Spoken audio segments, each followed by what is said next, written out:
Welcome to the channel. Thank you everyone for tuning in. Join me on today's video where we'll be doing the full review of the Seestern S430. I recently unboxed this watch, gave you guys a quick overview, first impressions, specs, dimensions were covered, so I'll put them up on screen.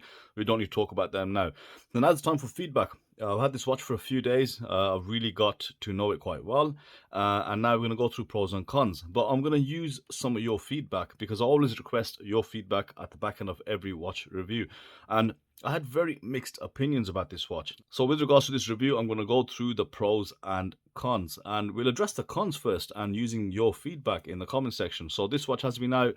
A few people have bought one, and as I said, they are mixed opinions. Now, the two main things which everybody is moaning about, or most people, is the bezel, which I pointed out within the initial unboxing, and also the clasp.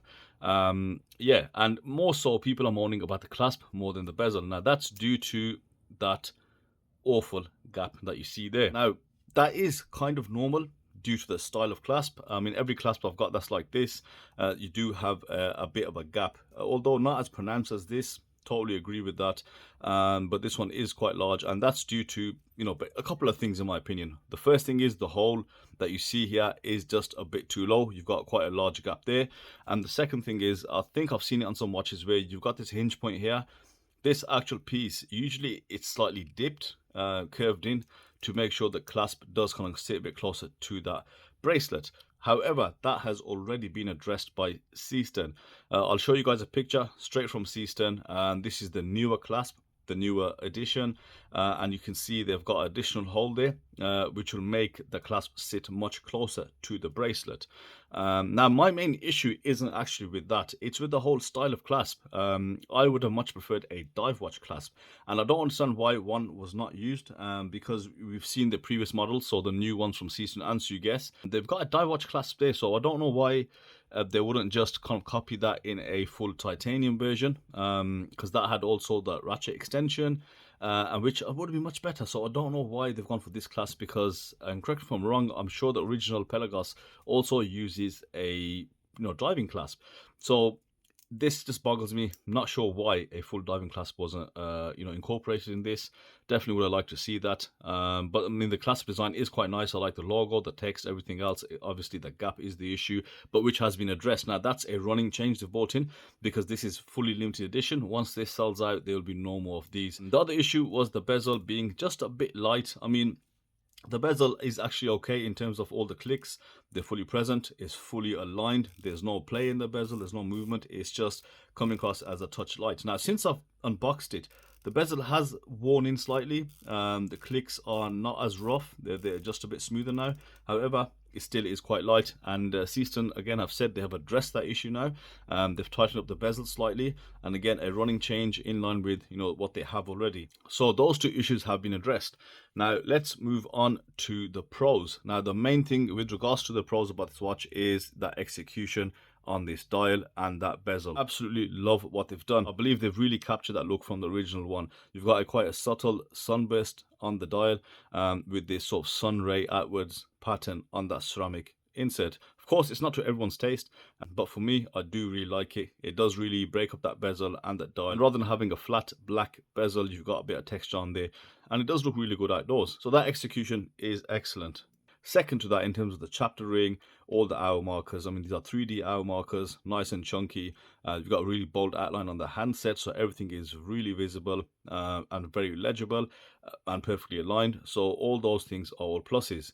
In regards to text, logo, I think that's been applied quite nicely. You've got the Seestern and titanium across the center in that stylized font, and then you've got that bit of red, which does pop nicely on that dial, as well as the limited edition text. With regards to the actual construction of the bezel, it's a coin edge bezel, no issues there at all. The crown guards are perfectly smooth. I think somebody mentioned a gritty crown, which is possible, right? I mean, QC control is at the heart of most of these issues, but the one I have, it's very smooth. There's no issues there. I mean, Seestern tend to have a signature where they have a very smoothly operating crown, and that crown tube, I believe, would be probably stainless steel rather than titanium, because titanium is a bit softer. Also, with regards to the case, the finishing on the case is awesome. From the titanium watches that I've had in the past, there's not that much in terms of brushing and different styles of finishing. I can go back to the Steiner that I had, that was basically one sort of bead blasted or matte finish. But with this, they have shown us different transitions. You've got the circular brushing, you can see the grain just on the top. Moving over to that satinized horizontal brushing, very soft indeed. I mean, that's really nice finishing on titanium. And then you've got this beveled edge, which is satinized. Of course, it's not polished.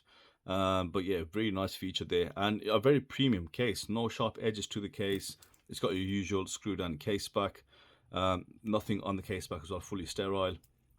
Crown is chunky. I like the crown. Very grip friendly, and you've got the S on the side. Now, a few people are missing that Seestern starfish, and I totally see why, because it was something unique to the brand. I do miss that as well, so I'd like to see that starfish on the back. And maybe just something a bit more stylized on the side. I've already mentioned that I'm not a fan of this S. It's a bit too plain for me, and doesn't really tie in with the rest of the branding. And one of the nicest things about this watch is the loom. The loom is fantastic. It absolutely pops. Solid BGW9. Just something to point out, the dial doesn't seem as bright as the loom on the bezel inset or the handset, and that's also captured in one of the pictures. If you look a bit closely, the dial seems just a touch patchy maybe. It still is bright, but not as bright as that bezel or the handset, and not as solid and crisp. But it still is, as I said, quite bright, but you can just see that visual difference. Now, the bracelet end links and everything else about the watch is absolutely fine. The end links are fitted perfectly. There's no unsightly gaps. It's got very tight tolerances. You've got female end links. You've also got your screw-in links. There's no sharp edges on these links at all fully brushed, of course. A nice uniform style 3-link bracelet. I mean, being titanium and light, it does kind of throw you off if you especially want that substance from a bracelet, but because it is light, it does kind of feel hollow, which it obviously isn't. So I definitely think it's a good attempt from Seestern. Yes, they could have done better, a bit of oversight on one or two things, but we find that with so many other brands. And I think they were up against the clock as well, because they already had a few delays on the bracelet. So, you know, they wanted to probably release the watch. Now, another thing to point out on the bracelet is just the length. I took out maybe 3 links. I probably could have took out 2 links and one a bit looser. That just tells me that it probably needs a few more links on there. It is going to be probably size restrictive on the wrist, maybe 7.5 inches being the max. But we've seen that from other Seestern models. I already pointed that out before, that they need to give us a few extra links to accommodate many larger wrists. Now, a bit of news from Seestern. I believe they are planning a stainless steel version of this. However, I don't know if they're going to do a 40 or 41mm version. I think that'll be good as well. There's definitely a client base for that. It's not all about smaller watches. But in terms of proportions for this watch, I think they're absolutely spot on. 38 by just 47mm, or just under 47mm. It's got a fairly decent thickness as well, due to, you know, using the Seiko NH38. It fit on wrist really well. I've had it for a few days. You know, perfectly proportioned. It looks good on wrist. It doesn't sit too proud. Yeah, it is very comfortable, and obviously lightweight. You know, under 100 grams, around 96 grams. You can't even feel it. And for the most part, it looks quite good. As I said, only when you turn the watch on its side do you see that unsightly gap on the clasp, which everybody is kicking off about. Now, you obviously don't have to wear it on a bracelet. Seestern do give really nice and comfortable straps. So let's do a quick strap change. And we put the Seestern S430 on their rubber FKM straps. And the straps they have, it's the same strap that they use on all the other watches, are really nice, very supple. And in fact, I use a lot of their straps on so many other watches. They're very sporty, versatile, very soft. And yeah, I do just basically like them. So with the Seestern, you can see on a black strap, tones down a bit. Yeah, it gives it a much more sportier look. Increases the comfort as well. You don't have the unsightly gap off that clasp, and yeah, that compact lug to lug, the size just fits so good on this 6.5-inch wrist. So that's it for me today, guys. I gave you the full review on this watch. Yes, it does have a couple of issues which have been addressed. However, still unfortunate. The guys that bought it will be facing those issues, but you can contact Seestern and they are shipping out those clasps, which will greatly reduce the gap. Obviously, they can't do much about the bezel rotation. Just going forward, they've tightened that up. So those are two things which they've addressed, which is really good customer service from Seestern, listening out to obviously the clientele that they deal with. The second thing, there are a few alternatives as well. A lot of people have mentioned the Octopus Kraken, which looks very similar to this. Even the brushed bezel, you know, that sunburst dial, they've managed to capture all that. They still have a similar clasp to Seestern. I don't think they have the unsightly gap, but they offer a PT5000 movement and a SW200 as opposed to the NH38 in this. and the ST2130. San Martin are also in this group. They released one, but there's one major thing putting me off the San Martin one, and that's those crown guards. They look a little too different. I don't think they look quite right on the watch. That's the collaboration with Watch Dive, so perhaps I will try and get myself the Octopus Kraken and maybe the San Martin cross with Watch Dives, and maybe do a triple threat comparison. Who knows? So, thanks again for watching, and I'll see you on the next video.